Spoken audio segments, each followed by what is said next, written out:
नमस्कार, मी भाग्यश्री विस्पुते, जिल्हाधिकारी धुळे. सध्याची आंतरराष्ट्रीय स्तरावरील आणि आखाती देशांमधील जी युद्धजन्य परिस्थिती आहे त्या पार्श्वभूमीवर इंधन टंचाईबाबत काही बातम्या येत आहेत. धुळे जिल्ह्यात इंधन टंचाई नाही. धुळे जिल्ह्यात 140 पेट्रोल पंप आहेत आणि तिघ तेल कंपन्यांकडून मुबलक साठा नियमितपणे पुरवठा करण्यात येत आहे. तरी नागरिकांनी कुठल्याही प्रकारच्या अफवांवर विश्वास ठेवू नये. पेट्रोल पंपांवर जी गर्दी करण्यात येत आहे ती करू नये.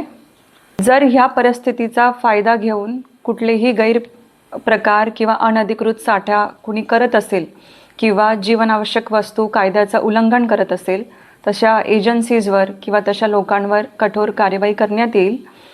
आणि सुरक्षितेच्या कारणास्तवसुद्धा कोणीही प्लास्टिकच्या बॉटल्समध्ये किंवा कंटेनर्समध्ये या गोष्टींचा साठा करू नये. तरी मी सगळ्या नागरिकांना आव्हान करते की कुठल्याही अफवांना बळी पडू नये. जी अधिकृत माहिती शासनाकडून किंवा प्रशासनाकडून तुम्हाला देण्यात येत आहे त्याच्यावर विश्वास ठेवावा आणि प्रशासनाला मदत करावी. धन्यवाद.